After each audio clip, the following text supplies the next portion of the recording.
Hello friends, Suprabhatam. आज की ताज़ा खबर में आपका स्वागत है। हमेशा की तरह और ग्लोबल न्यूज़ ही सबसे इम्पोर्टेंट चल रही है, तो उसके बारे ही सबसे पहले बात करेंगे। कुछ इंडिया स्पेसिफिक और स्टॉक स्पेसिफिक न्यूज़ भी मिल रही है, trickle down here and there, उसके ऊपर भी डिस्कशन करेंगे। लास्ट तक नॉलेज सेक्शन ज़रूर देखिए। इंटरेस्टिंग नंबर है आज एक, तो विच वी विल डिस्कस। एक इंटरेस्टिंग चार्ट है। और अभी तक अगर आप मुंबई सेशन आपने नहीं बुक किया and you are in Mumbai और अराउंड, तो प्लीज़ आप सेशन को ज़रूर बुक कीजिए। बहुत इंटरेस्टिंग रहेगा। करंट मार्केट्स पे तो बात करेंगे ही, but global markets and topic जो है वो फाइनेंशियल फ्रीडम के ऊपर है, उसके ऊपर भी डिटेल डिस्कशन रहेगा।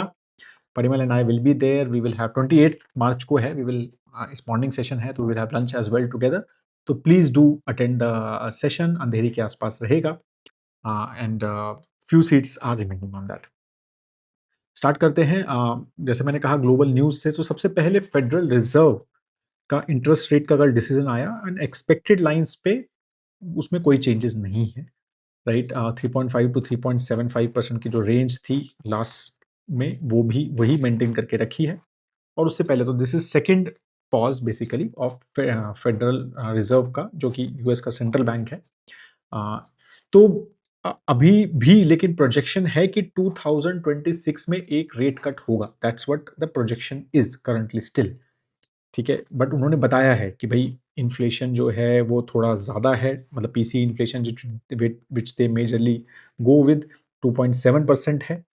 उन्होंने ये भी बोला है कि implication of West Asian developments, right, जो कि Iran and all these things, वो अनसर्टन है, राइट। ओनली एक फेड गवर्नर मिरान जो है, उन्होंने डिसेंट किया। जो ये डिसीजन लिया गया वो 11:1 जो है उसमें लिया गया। तो 11 लोगों ने बोला कि भाई मतलब रेट नहीं बढ़ाना चाहिए, या सॉरी नहीं कम करना चाहिए, और एक ने बोला कि कम करना चाहिए। And Donald Trump also tweeted before the meeting ended and the decision was announce कि मतलब इन हिज लैंग्वेज कि it should be reduced. But वो नहीं किया है और एक्सपेक्टेड लाइन पे ही था। Market was also not expecting कि वो नीचे जाए।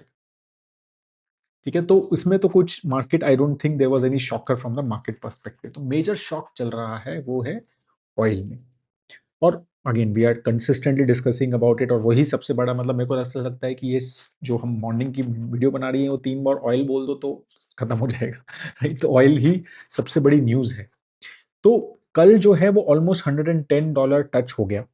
फिर मतलब जब मैं I was making the video, तो उस टाइम $108 पे था ब्रेंट। ब्रेंट की जहां तक बात करें, ठीक है। अब ये भी चीज है, कल मेरे को जानकारी थोड़ी मिली इस बारे में कि WTI एक यूएस का इंडेक्स है, आपको पता ही होगा ऑयल का, ठीक है। उस वो अभी 97 पे है। ब्रेंट जो है वो मोर यूज होता है, तो वो मतलब मोर मतलब ग्लोबल बेंचमार्क टाइप है, वो 108 के आसपास है। तो ये दोनों जो हैं, इसके अलावा there are more indices, right. इसके अलावा एक मर्बन इंडेक्स है जो कि बेसिकली यूएई का इंडेक्स है, वो 113 के आसपास है। ठीक है, एक ओमान का भी बेंचमार्क है जिसका नाम ओमान ही है, तो वो 153 के आसपास है। फिर एक दुबई करके पर गल्फ एशिया एक्सपोर्ट्स करके, मतलब गल्फ एशिया में यूज होता है, वो 122 के आसपास है। ठीक है, तो बेसिकली मतलब ब्लूमबर्ग की एक रिपोर्ट में I was listening to, and उन्होंने यही बोला कि ब्रेंड जो है वो 108 है, जबकि हमें लग रहा है कि भाई ठीक है, मतलब ठीक लेवल है। अगेन हायर है, 60 पे था, ठीक है, तो बहुत बढ़ गया है। बट जितना एस्केलेशन चल रहा है, ऐसा लोग कह रहे थे कि भाई उतना नहीं बढ़ा, मतलब ऐसा था कि 140 150 चला जाएगा। तो अभी ये लग रहा है कि वो शायद इसलिए नहीं गया है क्योंकि वहां पर impact, because it's Atlantic oriented index benchmark, मतलब वहां पर अटलांटिक में जो ट्रेड होता है वहां से ये मैनेज होता है। तो जो ये वेस्ट एशियन इश्यूज अभी तक, क्योंकि शिप्स को 25 से 30 डेज लगते हैं वहां तक जाने में, तो वहां तक पहुंचा नहीं, मतलब एज पर their report. I am not sure कि how does that work frankly, but उन्होंने यही बोला है कि भाई हमें ये जो है ब्लूमबर्ग के अकॉर्डिंगली ये कम लग रहा है, ये वन इससे ज्यादा होना चाहिए 108 से। अभी 108 भी क्यों हुआ, आप कहोगे यार गौरव परसों कल परसों तो 101 के आसपास था, एकदम से 108 की बात कहाँ से आ गई है।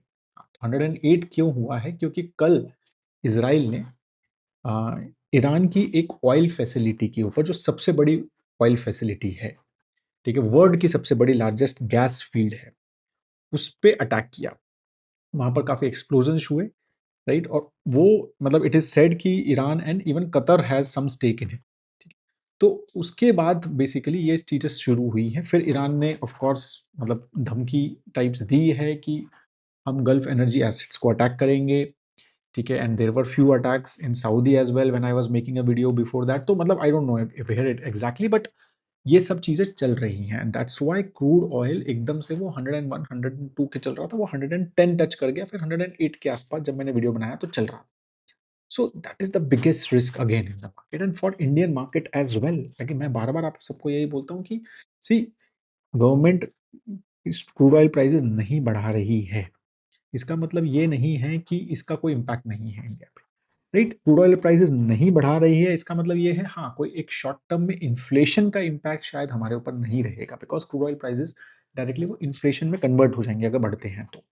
लेकिन अगर क्रूड ऑयल प्राइसेस बढ़ रहे हैं ग्लोबली और इंडियन गवर्नमेंट नहीं बढ़ा रही है, तो इसका मतलब ये है कौन ले रहा है उसका प्रेशर? तो government is taking that pressure, या फिर मतलब crude oil companies are taking that pressure at certain level, but government is taking that pressure. तो उनके tax revenues are getting depleted, ठीक है?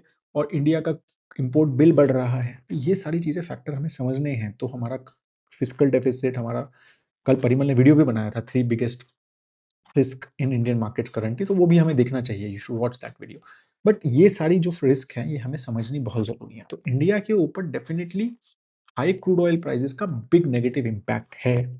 इवन दो उतना नहीं है जितना 15 साल पहले था, जब पहला ऑयल शॉक 2008-9 में चल रहा था, उतना नहीं है, no doubt in it, but है, ठीक है? तो वो चीज़ हमें समझना है, right? And it directly impacts, और ये क्रूड ऑयल इसके जो डेरिवेटिव्स हैं, वो बहुत ज़्यादा अगेन इन्फ्लेशन पे सब चीज़ें हैं, मेक हमारा ट्रांसपोर्टेशन महँगा हो जाएगा, तो सब चीज़ें अगर बढ़ गए तो। बट गवर्नमेंट के बजट्स पे एंड बहुत सारी जगह पे क्रूड ऑयल के डेरिवेटिव्स यूज़ होते हैं, मतलब जैसे पेंट कंपनीज़ हैं, वो डायरेक्टली यूज़ करती हैं, उसी से बनता है पेंट। तो वो सब फैक्टर्स हमें प्ले करने हैं और इनके ऊपर डायरेक्टली इसका इम्पैक्ट रहेगा, उनके मार्जिन्स पे, सब चीज़ों के ऊपर।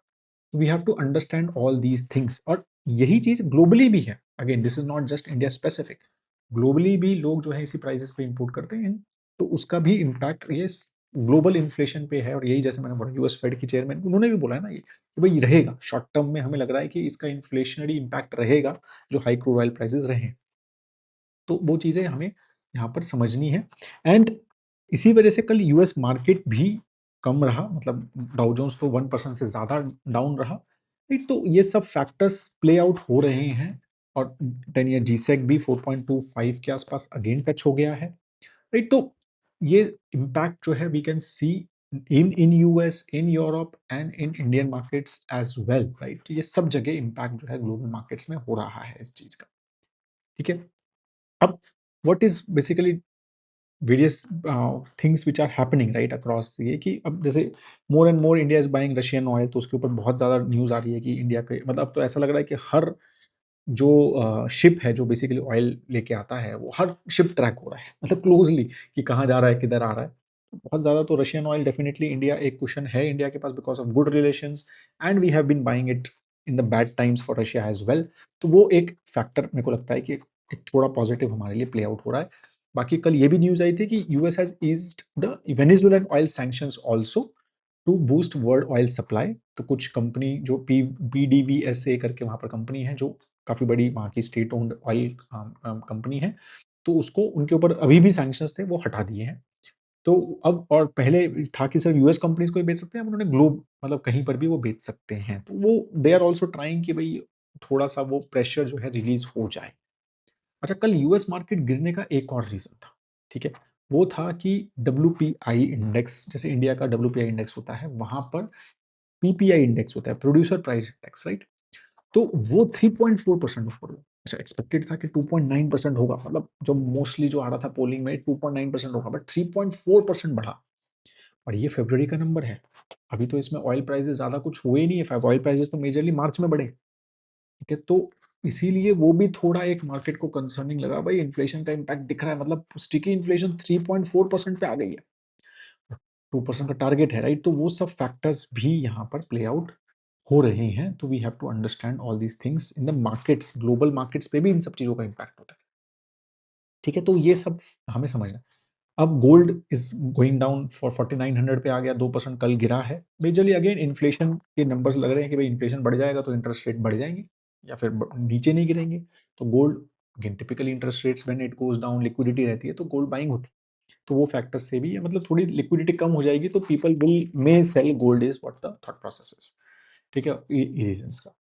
So these what is happening in basically US, अगर हम स्पेसिफिकली बात करें और वॉर के बारे में बात करें, but again it is taking a very very interesting मतलब very dangerous turn I would say, right, जो वॉर जो है। क्योंकि ऑयल फैसिलिटीज वगैरह पे जो अटैक्स हो रहे हैं या फिर वहाँ के जो वाटर सोर्सेज के ऊपर अटैक्स हो रहे हैं, ये बहुत ही dangerous turns which is basically जो वॉर ले रहा है। We have to be very closely watching, और ये शॉर्ट टर्म में इम्पैक्ट्स इसके हर मार्केट में रहेंगे, इंडियन मार्केट में भी रहेंगे।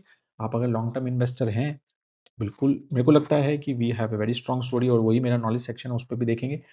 But we have still very strong story. मुझे लगता है कि I don't see this war कि भैया बहुत लंबा चले, और लंबा चलेगा तो एटलीस्ट ऑयल वगैरह की चीज़ें थोड़ी सॉर्ट आउट हो जाएंगी, डिफरेंट सप्लाई चेन्स क्रिएट हो जाएंगे होपफुली। बट शॉर्ट टर्म में ये वोलाटिलिटी अभी लग रही है करंटली। इंडिया की बात करें अगर, कुछ इंडिया स्पेसिफिक न्यूज़, तो कल गवर्नमेंट ने डोमेस्टिक सोर्सिंग मैंडेट की है solar wafers for manufacturers, right, solar wafers की। तो बेसिकली क्या है ना कि अभी मोर एंड मोर, बिकॉज इंडिया में सोलर एनर्जी या सोलर पैनल्स का मोर एंड मोर मैन्युफैक्चरिंग इंडिया में शुरू हो गया है। ठीक है, तो गवर्नमेंट अब क्या कर रही है कि पहले उन्होंने कहा कि भाई कुछ कुछ डोमेस्टिक कंपोनेंट्स के लिए उन्होंने पहले बोला था कि भाई इंडिया से ही बाइंग करना अलाउड है, बाहर से मत कीजिए। बट अब जैसे जैसे मोर एंड मोर चीज़ें मिल रही हैं, तो अभी net metering, open access once, ठीक है, तो सब चीज़ें जो हैं वो अब गवर्नमेंट बोल रही है कि 1 जून 2028 से हम एक अप्रूव लिस्ट ऑफ मॉडल्स और मैन्युफैक्चरर्स बता देंगे, और वहीं से ही आपको सामान लेना है, सोलर कंपोनेंट्स लेने हैं टू बेसिकली सोलर मैन्युफैक्चरिंग करने के लिए। तो ये basically it's a good news for Indian solar manufacturing, क्योंकि बीच बीच में ये आ रहा था कि भाई ओवर सप्लाई हो रही है। तो ये थोड़ा सा अच्छा हो गया कि बाहर से नहीं आएगा, इंडिया से ही आएगा। बाकी बेन कैपिटल को आरबीआई ने ग्रांट दे दिया है to for joint control of Manappuram finance, right. तो मन्नापुरम फाइनेंस में 4385 करोड़ रुपीज का इन्वेस्टमेंट बेन कैपिटल करेगा और स्टेक लेगा मेजर, और प्रमोटर बनेगा। प्रमोटर की तरह टैगिंग होगी उनकी। ठीक है, एक्सपेक्टेड है कि फिर 18 से 41% के बीच के आसपास का स्टेक जो है वो फुली डाइल्यूटेड बेसिस पे ये लेंगे। एग्जिस्टिंग प्रमोटर का जो स्टेक है वो 28.9% है। ठीक है, तो they will be also qualified as और क्लासिफाइड एज प्रमोटर। ठीक है, बाकी स्टैंडर्ड चार्टर्ड इंडिया का क्रेडिट कार्ड बिजनेस के लिए चल रहा है कि फेडरल बैंक और कोटक महिंद्रा बैंक में मेजरली चल रहा है डिस्कशंस। तो mostly either of these two banks will acquire Standard Chartered India's credit card business.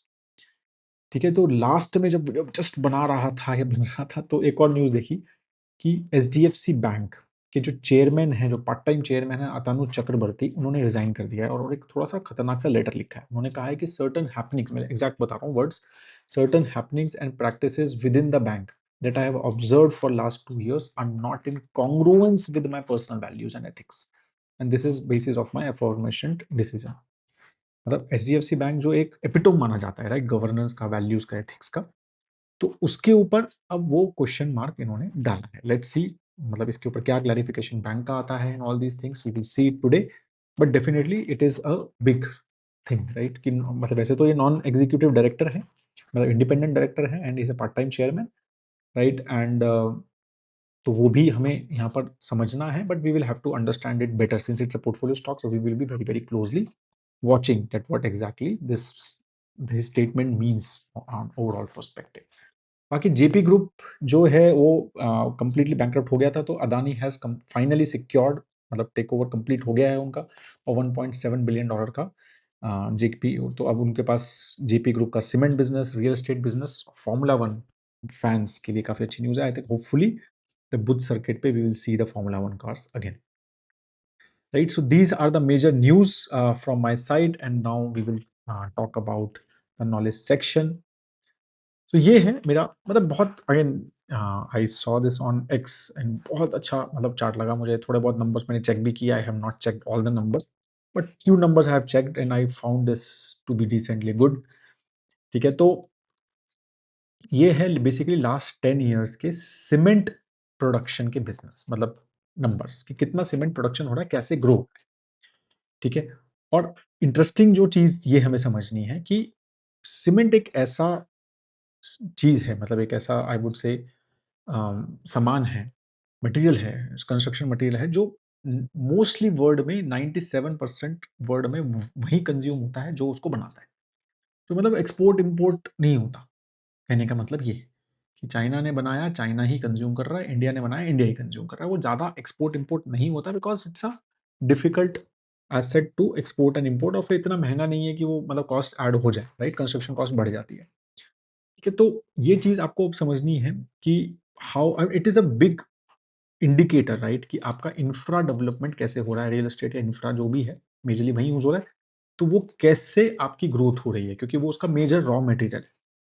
And this is very, very hurting, and मतलब ये कई बार क्या होता है ना, मैं वही कह रहा हूँ कि बहुत बार हम डेली नंबर्स सुनने में और weekly numbers, daily numbers, monthly indicators और ये सब करके कोई लॉन्ग टर्म ट्रेंड्स जो चल रहे हैं वो हम रह जाते हैं, भूल जाते हैं। और यही चीज़ थोड़ा-सा इस चार्ट ने मुझे समझाया कि इंडिया में 2016 में 280 मिलियन मेट्रिक टन का मैन्युफैक्चरिंग होता था, 470 हो रहा है, 67% जो है वो इंक्रीज़ हुआ है, राइट? जो ओवरऑल इंडिया में प्रोडक्शन, ठीक है? सेकंड जो हाईएस्ट है वो तुर्की में हुआ है 75 से 89, फिर ब्राज़ील में 57 से 67। और अब नीचे जाएँगे तो सबसे कम मतलब गुड्डी ग्रोथ हुआ है साउथ कोरिया 57 से 37। क्या मतलब है कि ग्रोथ नहीं है, इंफ्रास्ट्रक्चर में इन्वेस्टमेंट नहीं हो रहा है नया। चाइना 2400 अभी भी नंबर 1 है, नो डाउट हम बहुत पीछे हैं। 2400 मिलियन मेट्रिक टन से 1700 मिलियन टन मेट्रिक टन पे आ गया है। Consistently you can see the growth, consistently every year आप देख रहे हैं कि उनका सीमेंट प्रोडक्शन कम हो रहा है। और अगर ये फैक्टर माना जाए कि 97% वहीं कंज्यूम होता है, तो कंजम्पशन लोकल नहीं हो रहा है, ठीक है? तो ये चीज़ें हमें समझनी है। Same you can see in Japan consistently the growth, Germany the growth, right? तो ये चीज़ें हमें बहुत अच्छा इंडिकेटर देती है why India is growing, why our infrastructure is growing and India will grow even further, because ये इंफ्रास्ट्रक्चर जो बन रहा है इसके मल्टीप्लायर इफेक्ट होते हैं, राइट? तो we will do much much better in the future. That's what the expectation from the growth perspective is. ठीक है? तो what I am trying to say is कि कई बार क्या होता है ना कि बहुत सारे लोग ये क्वेश्चंस पूछते रहते हैं कि गवर्नमेंट नंबर सही है क्या? मतलब हम जैसे परिमल ने भी कल कुछ ट्वीट किए थे तो उसपे क्वेश्चन आया था, अरे नंबर भी सही है क्या जीडीपी का? We don't know. But these numbers ये तो प्राइवेट कंपनीज़ के नंबर्स हैं। कोई इंडियन तो सीमेंट कंपनी मतलब गवर्नमेंट की तो सीमेंट कंपनी कोई है नहीं, राइट? तो these numbers sometimes tells you lot of things which we should know, right? और समटाइम्स हम जहाँ क्वेश्चन करते हैं तो वो कोरिलेशन हमें यहाँ पर समझना चाहिए। That is all I just wanted to bring on this. If you still have any question please do write. अगर आपको ये अच्छा लगता है वीडियो, ये सीरीज़ अच्छी लगती है, तो प्लीज़ शेयर ज़रूर कीजिए फ्रेंड्स एंड फैमिलीज़ के साथ। तो बहुत अच्छा लगेगा, थोड़ा-सा स्प्रेड हो जाएगा हमारा नाम भी, ठीक है? And that is all guys, have a great day ahead. हाँ, happy very, very happy Gudi Padwa, right? And नव वर्ष, हिंदू नव वर्ष की आप सबको बहुत, बहुत, बहुत शुभकामनाएँ। इसी कामना और बहुत अच्छा रहे आपका ये साल, यही मेरी कामना रहेगी। That is all. Thank you so much guys, have a great time ahead. जय हिंद।